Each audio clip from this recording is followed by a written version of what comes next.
muito especial. Nós que trabalhamos na Visão Celular, no modelo dos 12, trabalhamos de segunda a segunda-feira cuidando de vidas. As células funcionam, os discipulados, encontro com Deus, pós-encontro, pré-encontro, seminários. Então nós trabalhamos muito, temos o nosso compromisso com a nossa igreja de cobertura, então estamos lá nos eventos e graças a Deus o Senhor tem nos dado graça, nos dado força. E quando chega um momento desse, é uma legitimação, para vocês entenderem o que é legítimo. É algo que não é falso. O legítimo é algo que não é fácil. Você faz falso sair. É algo que não é falso. Você pode pegar uma roupa, um relógio, uma joia falsa e uma legítima. As duas têm características iguais. Se for um relógio, por exemplo, os dois marcam horas. O legítimo marca a hora, o falso também marca a hora. Então, ao primeiro olhar, é tudo um relógio. Mas o que é legítimo, além de durar mais, ele tem um certificado de qualidade e de garantia, aonde o falso não tem esse mesmo certificado. Então, ainda que ele sirva igual ao legítimo, mas ele não é o legítimo. Até uma cópia autenticada, que é uma cópia perfeita, vai ter um selo que é uma cópia perfeita, porém é uma cópia, não é algo legítimo, não é algo original. E quando falamos em legitimar, é tão tremendo, porque a Bíblia diz que Jesus andava com as multidões. Lembra que certa feita ele multiplicou pão para 20 mil pessoas. Então, onde ele andava, pensa, 20 mil pessoas. É um estádio de futebol com muita gente. É aquele ginásio do Ibirapuera, para quem já foi lá conosco, 3 vezes o que tinha ali naquele fruto fiel daquele ano. Então, porém a Bíblia não diz o nome de ninguém da multidão. A Bíblia não relata o nome de pessoas da multidão, porque a multidão apenas queria milagre. E no Segundo Testamento, que é o Evangelho, fala-se alguns nomes, sim, mas se você for ver Mateus, Marcos, Lucas e João, tirando Lázaro, Marta e Maria, a gente só tem citado o nome dos 12, só os 12 que é citado o nome. Os demais é estudo, é história, é conjectura. A mulher do fluxo de sangue, por exemplo, a história diz que o nome dela seria Verônica, mas isso não está na Bíblia. Mas o nome dos 12 está na Bíblia. Então Jesus chamou os 12 e chamou e lhe entregou legalidade. Alguém poderia olhar para os 12 e dizer: o que eles têm que eu não tenho? Na verdade, o que eles tiveram foi apenas a disposição. Porque tudo que Jesus precisa para fazer a obra é de encontrar alguém disposto para que ele faça. Lembra de Mateus? Era um coletor de imposto. Para os judeus ele era um traidor, pois ele era um judeu que estava trabalhando para Roma. Então ele era um traidor da pátria. E Jesus chamou ele deixou o cargo público, o alto salário e aceitou ser um 12. Lembra, por exemplo, de Pedro, empresário, tinha barcos, tinha recurso. E quando Jesus o chama, não chamou ele com a rede vazia. Primeiro encheu a rede para depois chamá-lo. O que Jesus estava ensinando? Para seguir ele, nós temos que abrir mão de alguma coisa. Abrir mão de rede vazia é fácil. Era fácil Jesus chamar Pedro com a rede vazia. Você está falido mesmo? Sabe aquele que veio para Jesus no fundo do poço? Jesus aceita? Sim, aceita. Mas lá na frente ele vai ter que abrir mão de alguma coisa. Porque Jesus falou: é necessário negar a assim mesmo. Você pode não ter dinheiro, pode não ter bens para abrir mão, mas você vai ter que abrir mão do seu eu. E esse é o pior. Porque o que é abrir mão do eu? É o seu eu falar: eu poderia estar numa festa, mas eu tenho que estar na igreja. O que é abrir mão do seu eu?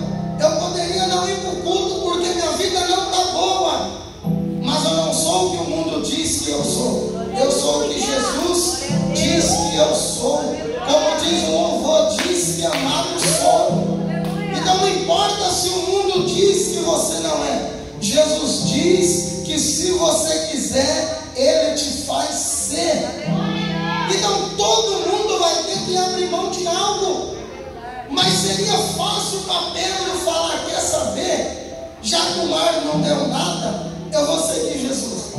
Mas não, Jesus encheu a rede dele, quase afundou o barco, e aí falou: deixa tudo e me segue. Ou seja, deixa toda a riqueza e me segue.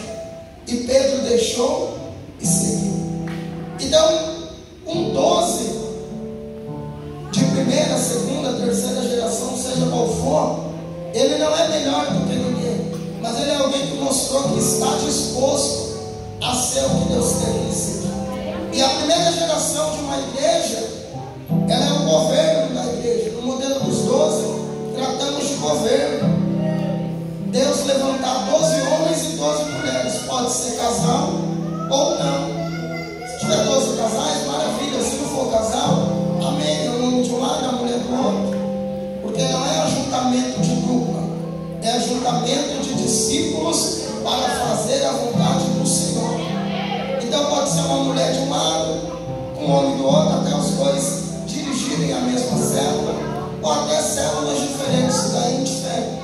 Se a pastora tiver 12 mulheres que dirigem cada uma célula, é 12 células. Se eu tiver 12 homens solteiros, cada um uma célula, é mais 12 células.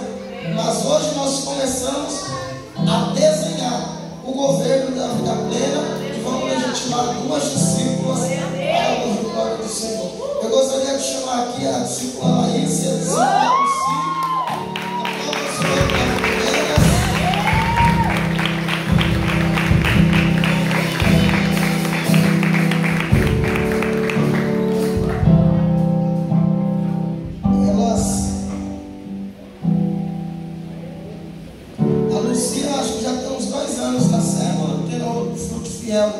já era célula Ebenezer. A Laísa está mais ou menos 1 ano já dirigindo célula, mas antes foi auxiliar. Pode ficar aqui, Feliz, vocês falam as fotos bem top. Já foi auxiliar do Reginaldo, tem feito um trabalho, está com a gente há 8 anos, desde quando era criancinha, hoje é uma jovem, na presença do Senhor. Ela é uma bênção, meio fechada assim, mas ela é uma bênção. Das discípulas que mais amam na igreja é ela. Então ela é uma bênção na minha vida. Uma menina que eu me expresso muito abraçando ela. Porque a gente tem que dar o que a pessoa não dá. Ela não te dá um abraço. Então se um dia ela não te abraçar, é porque ela não gosta de você não. Já vou entregando. É que ela é assim de mão no bolso. Aí como ela não dá muito, eu dou mais dela, para ela saber como é bom abraçar e abraçar mais as pessoas, né?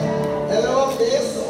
A Lucy também está com a gente há uns 5 anos, desde quando estava grávida dessa filha pequenininha, né? Então 4 ou 5 anos com a gente, porque aquela pequenininha já tem 18 anos, né?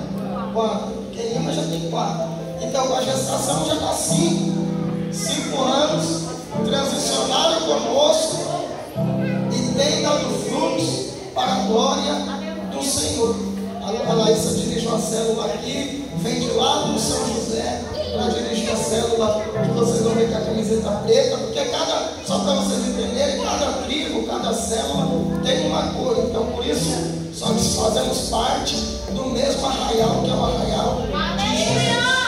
Então aqui são 2 tribos, que é a tribo de Dan e a tribo de Simeão, que é a Lucy. Simeão e Dan, que são os 12 filhos de Jacó. E temos 2, o ano que vem vai ter as 12 12 cores aqui, em nome de Jesus.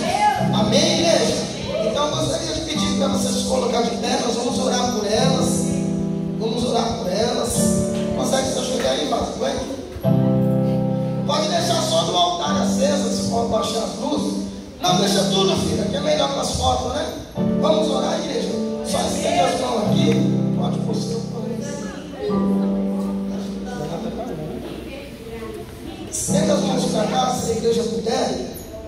Abençoa elas.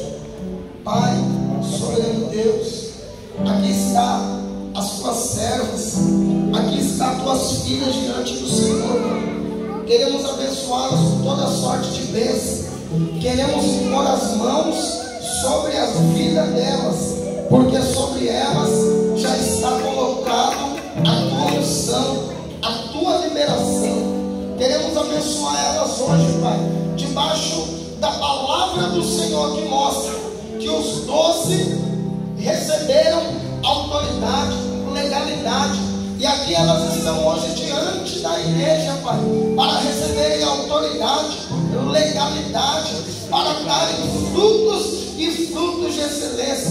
Estamos aqui para legitimar elas hoje, Pai, a 12 de primeira geração, para começarmos a desenhar o governo da nossa igreja. Que o Senhor seja com elas, que o Senhor abençoe elas em cada passo, em cada lugar que elas andarem, e na autoridade de ministro do Senhor, Pai, como sacerdotes do Senhor, aqui legitimamos a Larissa e a Lucy, Pai, que o Senhor dê força, sustente, para que elas permaneçam dando fruto, e legitimamos a 12 de primeira geração ao governo dessa igreja. Que o Senhor Deus abençoe, conduza e sustente elas em nome do Senhor Jesus.